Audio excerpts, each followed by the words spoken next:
Chers élèves, bonjour. Je suis Ndjekos Kajimbe Patrice, professeur de français du secondaire.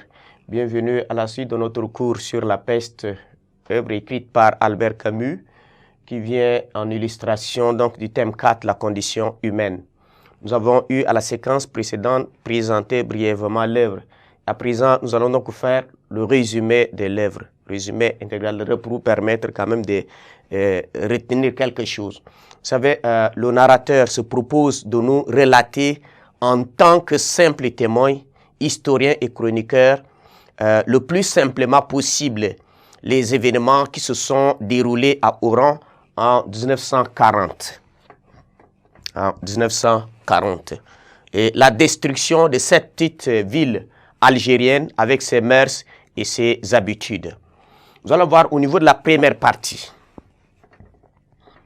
Première partie, qu'on parle de naissance de l'épidémie, comme nous avons dit, naissance de la peste, s'il faut le dire ainsi, naissance de la peste.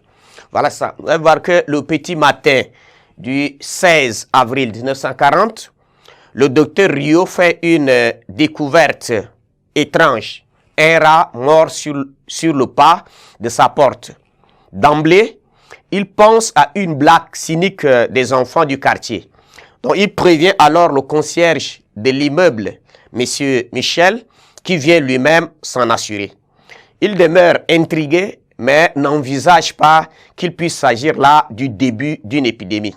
Par ailleurs, le docteur Rieu est trop occupé par l'état maladif de sa femme pour y penser plus longtemps. Donc, il doit, à ce titre, l'amener à midi à la gare pour qu'elle rejoigne le village voisin, mieux équipé médicalement. Et quelques jours plus tard, les journaux font état d'une autre découverte macabre, d'une toute autre ampleur. Des milliers de rats ont été trouvés morts, sans raison apparente. Et donc, les habitants se questionnent sur la propriété de la ville, tout en s'effrayant des potentielles conséquences. Et donc, la ville s'empresse de tout nettoyer. Les tensions diminuent à la faveur des journalistes qui rapportent une baisse de la mortalité chez les rats. Pourtant, les tentatives de minimiser l'événement se heurtent donc à la réalité. Et donc, la maladie vient bientôt frapper les hommes avec le concierge pour première victime. Et donc, malgré les efforts du docteur Rieu, M. Michel décède rapidement. Et donc, le médecin est touché par ces décès, médecin docteur Rieu certainement, ces décès brutaux, dont il n'a pas pu identifier les symptômes. Peu après la mort donc, du concierge, un employé de mairie grand vient consulter le docteur Rieu, inquiété par le nombre de rats morts. Et donc, Cotard, lui, notre personnage, tente de se suicider, mais est ramené à la raison par le médecin.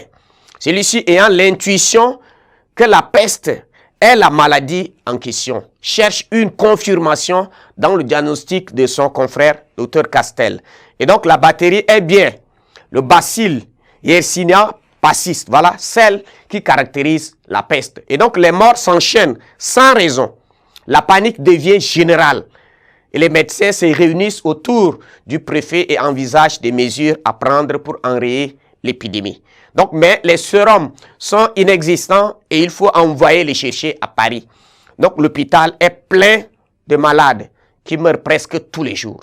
Rieu s'échine alors à convaincre la municipalité de placer la ville en quarantaine pour juguler la propagation de la maladie. Et donc, il obtient finalement gain de cause, disons. Et donc, la ville est fermée, mise en quarantaine.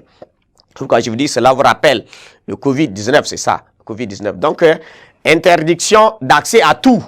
La préfecture envoie donc un rapport sur la situation à la capitale et reçoit l'ordre de déclarer qu'il s'agit là de la peste et qu'il faut fermer hermétiquement la ville. Voilà, c'est ça. C'est-à-dire mettre la ville en quarantaine pour éviter la propagation de l'épidémie. Donc, il est interdit de correspondre ou soit de téléphoner à quiconque à l'extérieur de la ville. Et donc, chacun compose avec la solitude, déplorant l'absence des parents, d'amis ou d'époux. Voilà, c'est ça la première partie de l'œuvre qui nous relate ici l'apparition, soit la naissance de l'épidémie. Merci de votre attention.